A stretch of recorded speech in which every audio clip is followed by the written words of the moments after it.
I'm here with our preferred lender, Melissa Robb with Top 5 Financial, and we're going to go over the different types of financing for your buyer. I'm here today to discuss the top types of financing that are most used, that have the most questions. There are many types of financing that many buyers will qualify for. We have FHA, which is one of the most popular loans, which requires 3.5% down of the loan purchase price. 6% seller concessions can be used to help cover the buyer's closing costs and prepaids.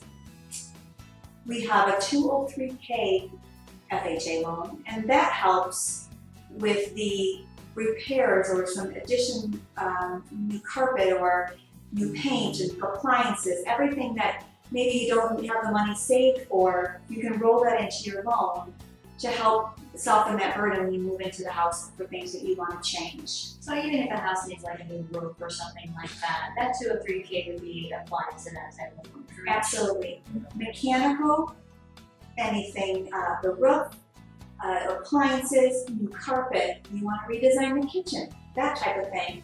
As long as the budget allows for those things, then that loan is a perfect finance type to get everything you want when you move in and not have to come up with additional funds to do all of those things that become a financial burden. So 203K also needs 3.5% down as well. That is correct. And that's 3.5% of the total project, not just the sales price. So you have to kind of figure in that additional funds for the construction part of the loan.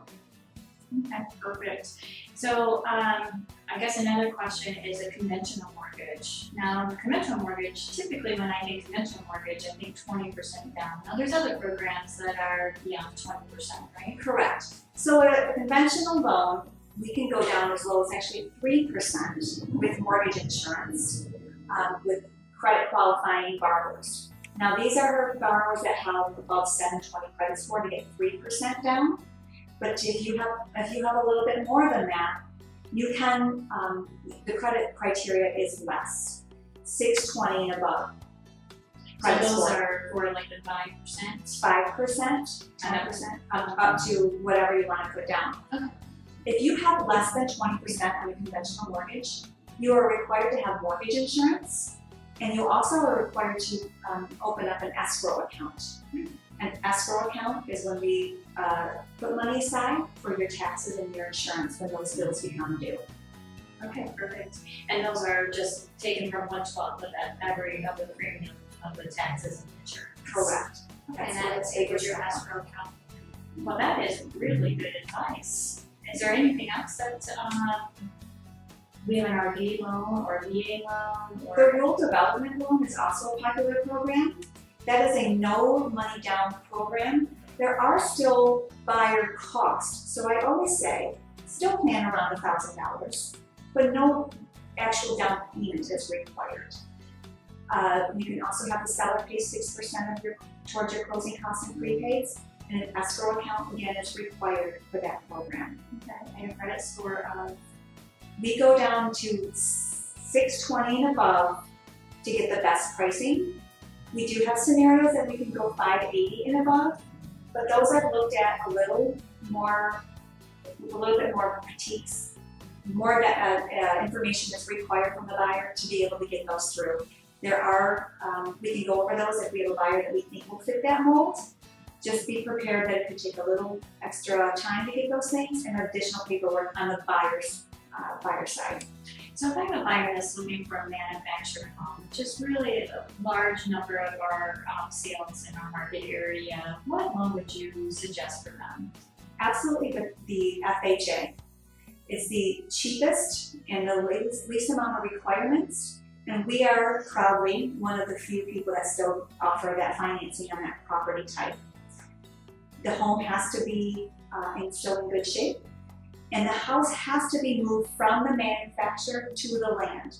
That is one thing that we have to make sure when doing that financing on a manufactured home, that the home has not been moved more than once. And I say once, from the dealership to the land, and then it qualifies. It cannot be moved from a park to the land. That disqualifies it for actually any type of conventional FHA government financing, that would have to be something that has to go through a small town bank of some sort. Now, another question on manufactured homes, because we've sold a lot of manufacturers in our market area, so a green title is absolutely necessary as well. If the green title, every home came with a green title at one time. If that home has not been sold or refinanced within the last, I'd say, 10 years, that green title was probably never what we call relinquished.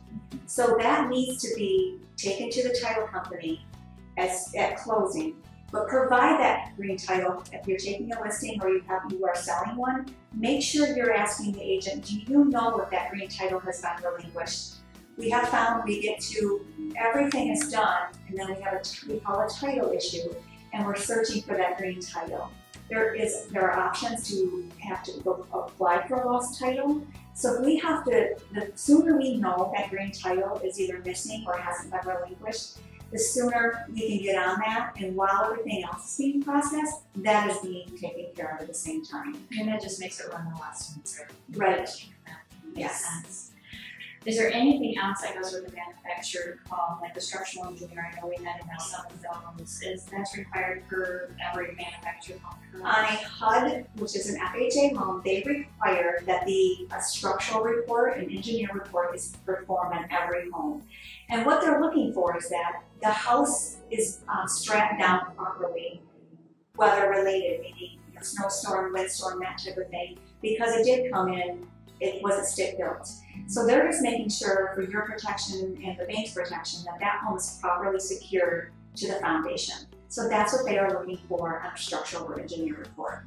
If there are any additions to the manufactured home, those are also looked at during the structural engineer, making sure that structure that was added is sound. Okay, that makes sense. Now, when we're talking VA loans, now manufactured homes don't qualify. The VA loan doesn't qualify for a big. I know what I'm trying to say, but VA does do manufactured home. Oh, that's We can great. do 0 down. So VA does accept manufactured with 0% down. That's really great. Yes. So what qualifies for a VA? 620 and above is a VA lendable. And then just based on your DD 214, we will order a certificate of eligibility, and that lets us know that you are eligible for the VA product. So you have to have so much service time and an honorable discharge from the military of whichever branch of service you're in to be able to get that VA loan. Okay, great. Any other tips you want to give our agents on how to have their deals run as smooth as possible?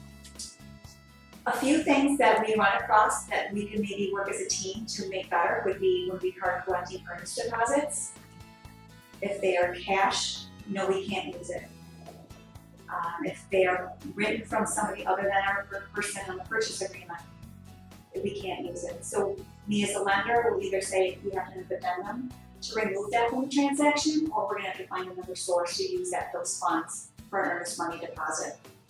So that's one thing for agents when you were collecting that money, just look to where it came from and just maybe brace our buyer, because I don't get the checks right away. So for me anyways, I don't get them right away. So I don't know if it's going to be an issue maybe a week or two down the road when I see that earnest deposit. It's important that it's coming from our buyer. Whoever signed that purchase agreement came from their account. If it came from in the form of a cashier's check, we need to make sure that that was withdrawn off of their bank funds, not money left at home type of thing, and brought to a bank to get a cashier's check, because it's not sourceable money, and we can't have the paper trail that we need to source those funds.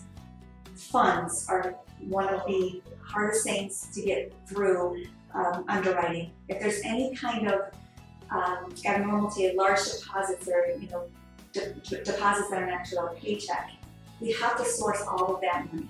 So if we have a buyer that needs money, we have to see the bank statements. So when they have the abnormal deposits, we are looking for where they came from, making sure it wasn't borrowed funds, and that can delay the process, the loan process, to getting into close. So just make sure that they're all there in the funds. Another thing that we could help run this smoothly is probably have a checklist for our buyers on what you're gonna need. So like the W-2s and pay stubs, like you said, variable in earnest money deposit. Is there anything else that It's a good driver's license, and then what I would like to do, I always do, and I provide, as soon as I speak to somebody and pre-qualify them, I get their email address and send a checklist out to them right away. Not everybody has the same things, someone may have a divorce decree that I need or a child support order. So I do make it buyer specific, but if you speak to a buyer, I always say do the 2-2-2 rule. I need 2 paycheck stubs, 2 years W-2s, 2 months bank statements, and an ID. Everybody has to have that, no matter who they are.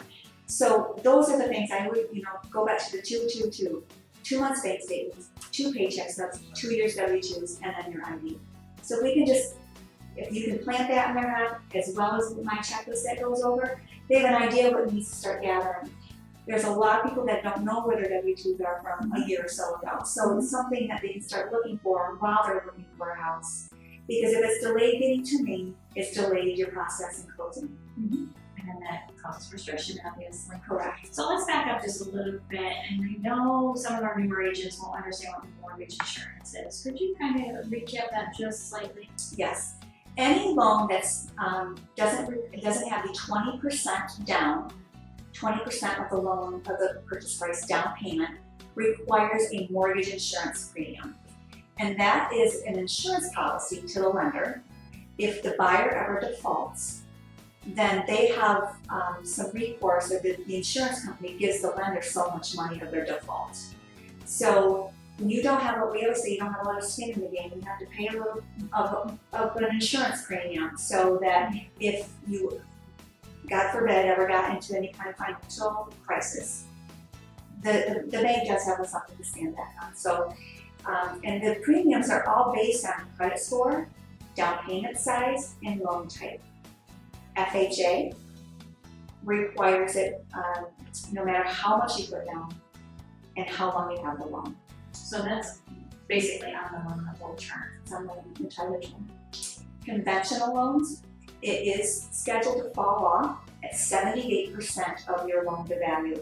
And that's based off your purchase price, not off your appraised value when you bought. If you bought something and you feel like you walked in with some equity, it doesn't go on that. It goes off the purchase price, because that's what the bank lent that money on, is the purchase price.